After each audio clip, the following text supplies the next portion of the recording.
Bonjour Sarah Daniel. Bonjour. Merci beaucoup d'avoir accepté notre invitation. On va donc effectivement se poser cette question essentielle.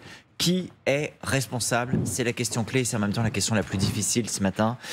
Pour actualiser la situation, on sait que sur les 18 millions de mètres cubes d'eau qui doivent se déverser dans la région, on est probablement là en train de vivre le pic des inondations, 40 000 personnes qui peuvent être concernées. Ce qui est frappant, c'est de voir qu'encore ce matin, Moscou et Kiev s'accusent mutuellement. Chacun commente la situation en disant que c'est l'autre qui est responsable.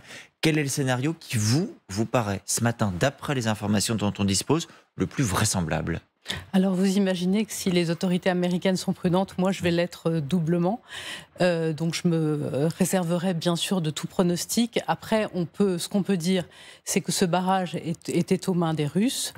On a assisté pendant la nuit à une explosion. Et qu'il y avait aussi des signes d'élitement un peu de ce barrage depuis plusieurs jours, de fragilité. Les Russes n'ont pas vraiment fait beaucoup pour l'entretenir. Donc, mais évidemment, après, à qui profite la situation? Alors, on voit que c'est complexe parce que finalement, ça va poser des problèmes aux deux camps. Mais moi, j'écarte de toute façon presque complètement l'idée que ce soit les Ukrainiens qui aient pu être à l'origine de cette explosion, parce que ils n'ont aucun intérêt là. Ils sont dans une stratégie de demander des armes. Il va y avoir bientôt le congrès de l'OTAN et on imagine très très peu qu'avec toutes les déclarations préalables qu'il a faites, Zelensky prenne l'initiative d'un tel acte. Alors, on va reprendre plusieurs des points que vous venez d'évoquer parce qu'effectivement, ça ouvre beaucoup de questions. D'abord, sur la manière de procéder, vous avez raison, les Ukrainiens ont dit « mais on n'a pas bombardé, on n'a pas le contrôle du barrage et d'une certaine manière, on aurait été pris en flagrant délit si on s'était mis à lancer des missiles sur le barrage. » Effectivement, Volodymyr Zelensky souligne l'idée que c'est forcément ceux qui avaient le contrôle du barrage, et donc les Russes, qui ont pu éventuellement le miner. Est-ce que les Russes, à l'inverse, peuvent se permettre un tel mensonge? Est-ce que c'est pas trop gros pour que deux camps comme ça se permettent des mensonges publics? Vous disiez à l'instant, il y a une énorme prise de risque pour chacun des deux camps, parce que celui qui, in fine, sera pris en flagrant délit de mensonge, perdra aussi une sorte de face diplomatique. Oui, alors en même temps, les Russes nous ont quand même habitués à cette série de mensonges et à ces propagandes qui succèdent aux propagandes. On ne sait jamais à quel moment. Et si vous remontez aussi le déroulé de leur propre réalisation au niveau des médias, par exemple, il y a eu des couacs, il y a eu des contradictions. Et ça donne pas. Ça instille un peu le soupçon, si vous voulez, sur leur maîtrise. C'est dit quelque chose aussi du rapport à la vérité des Russes, en fait. C'est ce que vous nous dites un peu. Absolument. Le mensonge est aussi une arme de guerre pour eux. Alors, la propagande en temps de guerre, elle est de tous les camps. Et là, on voit qu'avec un petit peu l'escalade qui est en train d'avoir lieu depuis que l'Ukraine a déclaré sa contre-offensive, on voit qu'on est passé dans un stade supérieur au niveau de la guerre, au niveau des opérations, mais aussi au niveau de la propagande et aussi de ces mensonges. Maintenant, si les Russes, en effet, ont une habitude presque viscérale et intrinsèque de manier ces mensonges. Moi, je me souviens quand j'étais à Izium et que ville qui venait à peine d'être libérée, ce que m'ont raconté les habitants sur le niveau de propagande. Les Russes organisaient même parfois des attentats pour les déjouer et pour dire voilà, nous sommes vos sauveurs. Donc il faut vraiment voir comme une la manie création d'un récit, voire d'une réalité. Vous rappelez à l'instant, vous avez raison de le faire, qu'il y a une grande prudence des Américains. Il n'y a pas eu de déclaration officielle pour dire c'est tel ou tel camp. Il y a certains officiels qui sont cités en off pour dire que les renseignements penchent plutôt vers la Russie. Comment vous comprenez qu'il y a une telle prudence des Américains, eux, qui pour le coup ne sont pas soupçonnables d'être dans la demi-mesure? Ils sont en soutien à l'Ukraine. S'ils étaient sûrs de leur fait, ils pourraient effectivement dire « les Russes sont coupables ». Il n'y a pas encore de preuves absolument établies et donc je pense que ça justifie cette prudence-là.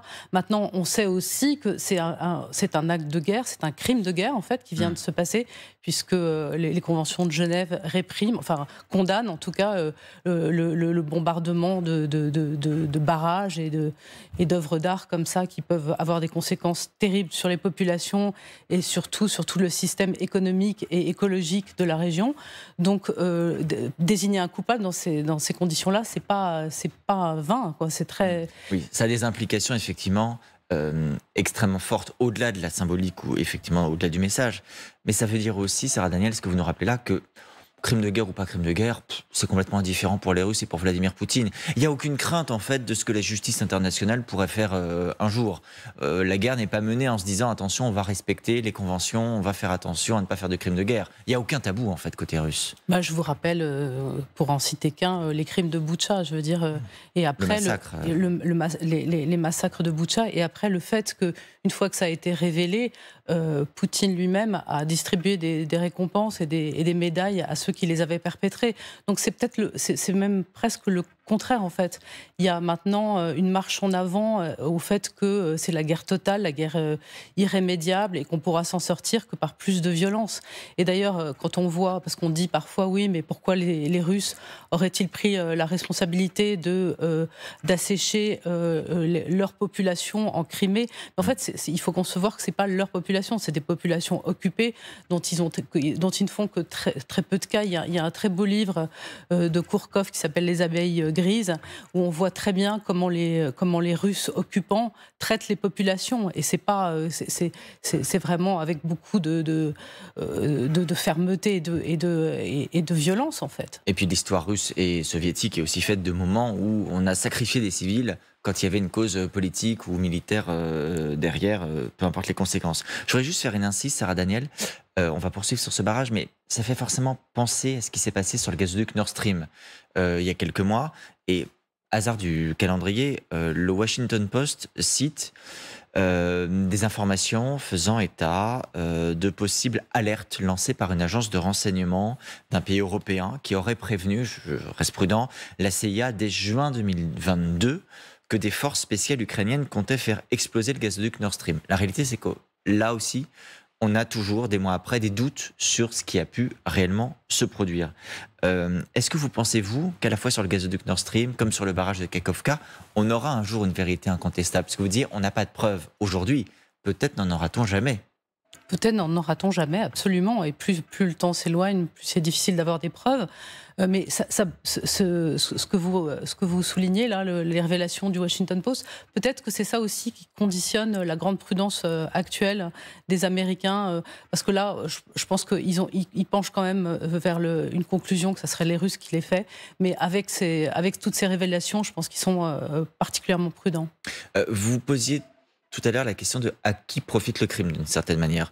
Si on résume la situation, spontanément, on voit bien que les Ukrainiens se retrouvent entravés dans leur contre-offensive, parce que ça pose la question de comment franchir le Dniepr. Le Dniepr, c'est déjà qu'on ait à l'esprit, c'est pas la Seine à Paris, c'est un très grand fleuve qui déjà est difficile à franchir. Là, on a des inondations sur des dizaines de kilomètres sans qu'aucun pont ne soit praticable sur cette zone.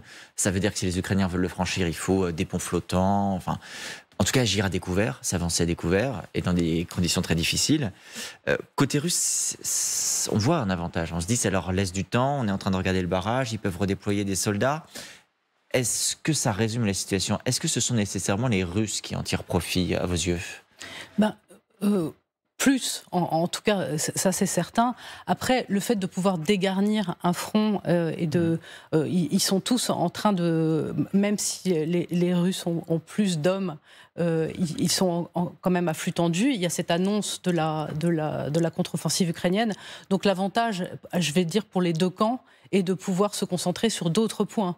Ça sort en fait cette zone de la contre-offensive. En fait, ça veut dire que rien ne pourra jouer dans ce secteur-là. Oui, pour un moment, donc ça permet aux Russes de se recentrer.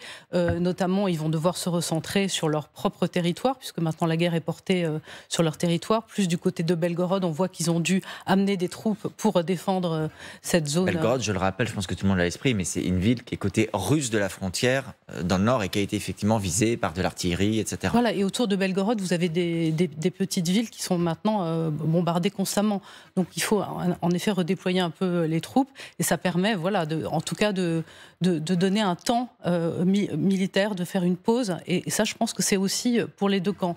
Alors maintenant, évidemment, je pense que ça profite beaucoup plus aux Russes dans la mesure où la contre-offensive ukrainienne est engagée et que ils ont besoin, en effet, de se redéployer ailleurs. Vous disiez tout à l'heure, en temps de guerre, il y a de la propagande, mais la propagande, elle n'est pas que russe, elle est parfois ukrainienne aussi. Il y a une communication ukrainienne. Les Ukrainiens ont dit dès hier, pas de conséquences sur la contre-offensive. Volodymyr Zelensky, ça n'affectera pas la capacité de l'Ukraine à libérer ses propres territoires. Est-ce qu'on peut le croire à 100% quand il dit ça? Vous dites ça déporte le front, mais est-ce que c'est totalement neutre pour les Ukrainiens? Non, bien sûr, c'est pas totalement neutre. Et ça a des conséquences. Mais ce qu'on peut dire, c'est que Zelensky avait déjà averti sur les possibilités de ce bombardement depuis octobre dernier.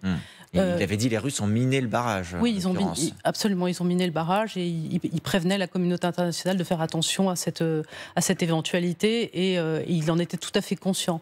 Et dans ce cas-là, on peut dire que les Ukrainiens qui sont très bien préparés, qui ont très bien préparé avec beaucoup d'intelligence et leur stratégie a l'air très très élaborée. Évidemment, ils avaient dû modéliser, si vous voulez, ce scénario-là. Et d'ailleurs, ça avait été modélisé aussi par d'autres organismes, d'autres ONG ou think tanks. Donc, on savait ce qui pourrait se passer. Donc, ils se sont préparés. Ils ont des routes alternatives. Ils ont des plans alternatifs. Au-delà des conséquences éventuelles sur la contre-offensive, il y a toutes les autres conséquences, elles sont nombreuses, en l'occurrence depuis l'explosion, depuis hier, à commencer par ce qui concerne la centrale nucléaire de Zaporijjia. C'est pas juste à côté, certes, c'est 150 km en amont, mais, et c'est là le plus important, l'eau qui était retenue par le barrage sert aussi pour la centrale, pour le refroidissement. L'agence internationale, l'AIEA, hier, a précisé qu'il n'y avait pas de danger immédiat. On ne peut pas s'empêcher de relever qu'il y a un adjectif, il y a l'adjectif immédiat. Le conseiller de Volodymyr Zelensky, Mikhailo Podolyak, soulignait lui à l'inverse, hier, le monde se retrouve au bord d'une catastrophe nucléaire, dit-il. Bon, il y a aussi cette volonté ukrainienne de dramatiser, et on le comprend bien. Est-ce que cet adjectif immédiat de l'AIE doit nous interpeller, voire nous inquiéter? Mais la situation, comme le disent tous les observateurs nucléaires et les spécialistes que j'entends, elle est inquiétante en fait depuis le début de la guerre. À partir du moment où vous avez des belligérants qui jouent en plus sur cette crête de cette peur nucléaire, et notamment les Russes qui ont toujours agité cette menace et qui passent du nucléaire civil tactique jusqu'au nucléaire civil, on est toujours absolument inquiet. Maintenant, bon, on nous a expliqué qu'il y avait en effet 2 bassins de rétention et que même si les eaux descendaient beaucoup... Ça peut servir d'alternative, en fait. Ça peut servir d'alternative, mais en même temps, les Russes peuvent aussi, s'ils jouent encore sur ces peurs-là, décider de les assécher ou... Ils peuvent tout à fait prendre cette initiative-là. Mais c'est vrai que Podolyak, sur votre antenne, accusait même presque l'AIEA d'être un peu trop... de ne pas avoir assez mesuré le danger nucléaire. Et bien sûr, les 2 camps, là, pour le coup, ont intérêt à agiter cette menace qui effraie tout le monde, qui s'exprimait effectivement hier chez Ruth Elkreef et Julien Arnaud. Dans les autres conséquences, il y a des conséquences qui paraissent tristement annexes aujourd'hui, et pourtant que l'Ukraine pointe, la dimension écologique, l'écocide brutal, disait Volodymyr Zelensky, donc qui fait allusion au fait qu'il y a des habitats de nombreux animaux qui soient détruits. Il y a de l'huile de moteur aussi, des turbines du barrage qui se répand avec l'eau qui se répand.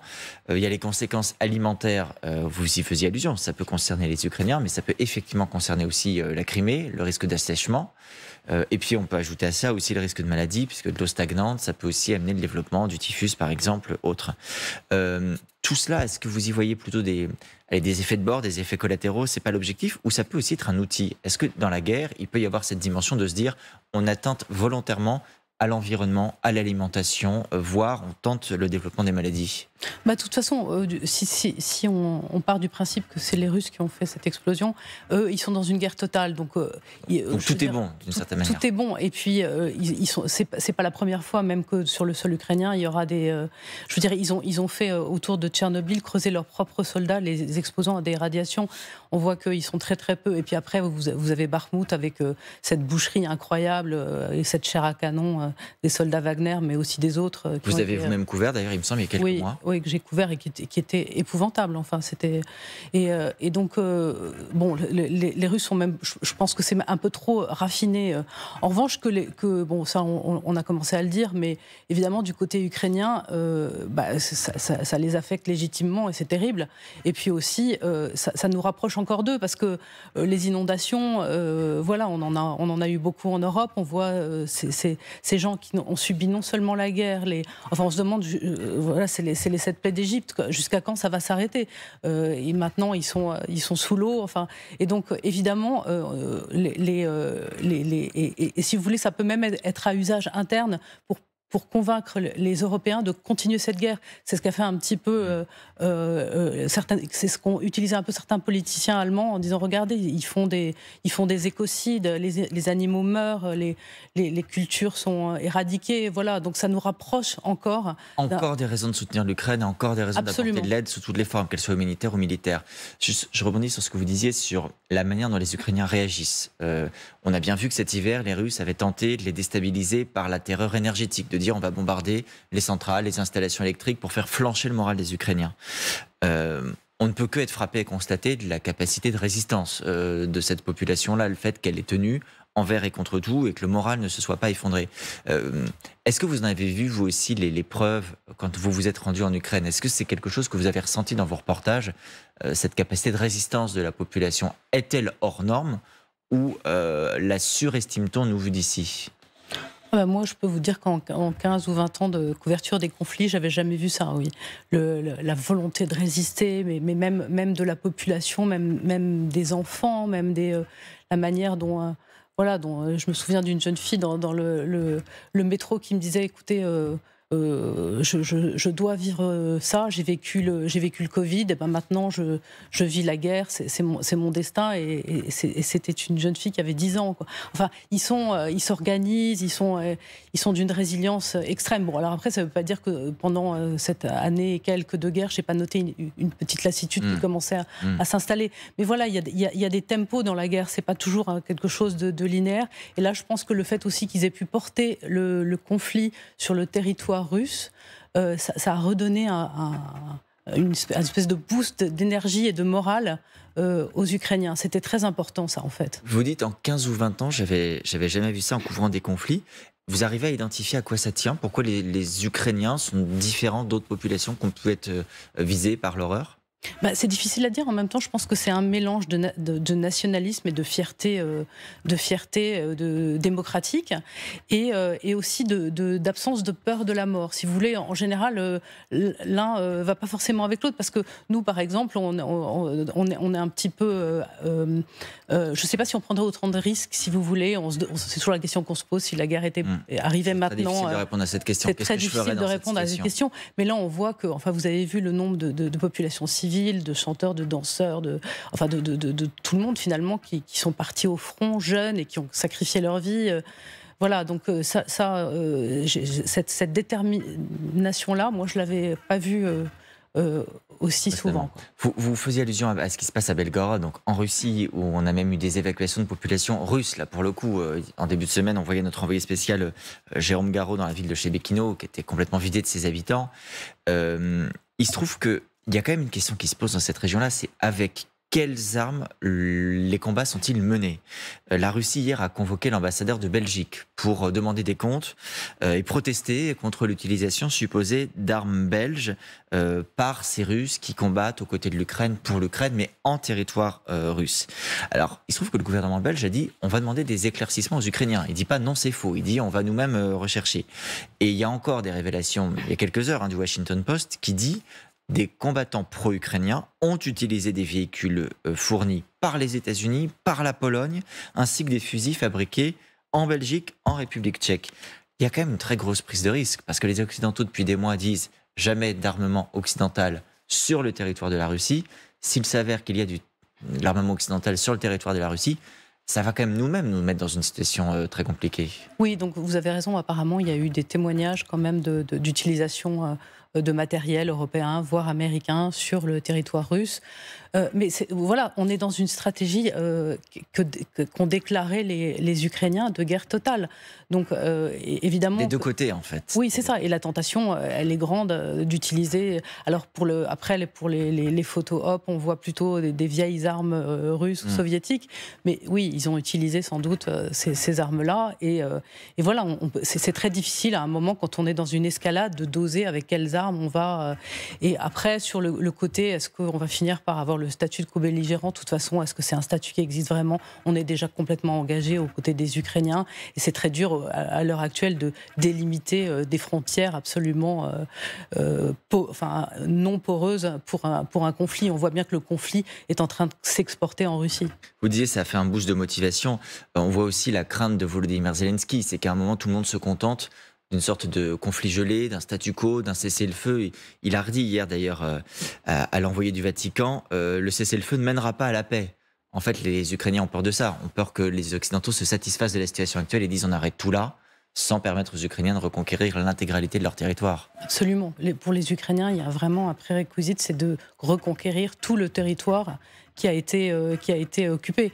Et il y a la fameuse question de la Crimée qui, à mon avis, entre les États-Unis et les Ukrainiens, va devenir un peu pas un casus belli, je n'oserais pas le mot, mais un sujet très sensible. Oui. Merci beaucoup, Sarah Daniel, d'être venue sur le plateau de LCI ce matin. C'était un plaisir de vous recevoir à nouveau.